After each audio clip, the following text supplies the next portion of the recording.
Donc après avoir exploré la programmation asynchrone, nous allons maintenant aborder un aspect fondamental aussi des applications web, la gestion des sessions.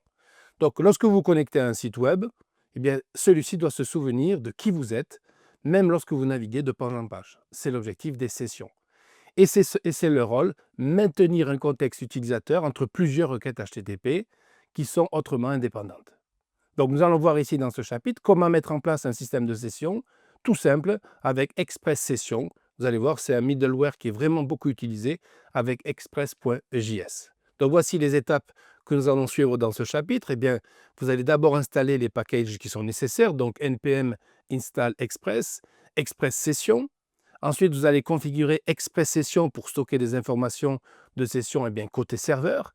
Ensuite, vous allez créer un serveur qui va être capable de gérer les connexions utilisateurs.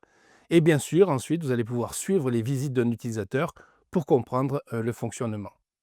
Donc tout cela est précisé dans le chapitre. N'hésitez pas à regarder, à faire étape par étape. Mettez pause à cette vidéo et ensuite reprenez pour la suite. Voilà, maintenant nous allons aussi aborder brièvement dans ce chapitre les stockages des sessions en base de données. On va utiliser MongoDB et pour cela, on va utiliser le package Connect Mongo.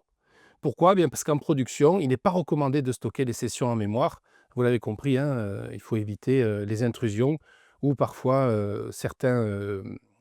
eh bien, certains hackers vont récupérer cette session stockée et vont utiliser vos propres données pour entrer dedans. Donc, du coup, on va aborder les notions de sécurité autour des sessions, justement. Comment vous protéger contre le vol d'identité, notamment les sessions fixation, et en fait, comment aussi prévenir les attaques CSRF. Vous verrez hein, tout cela dans le chapitre.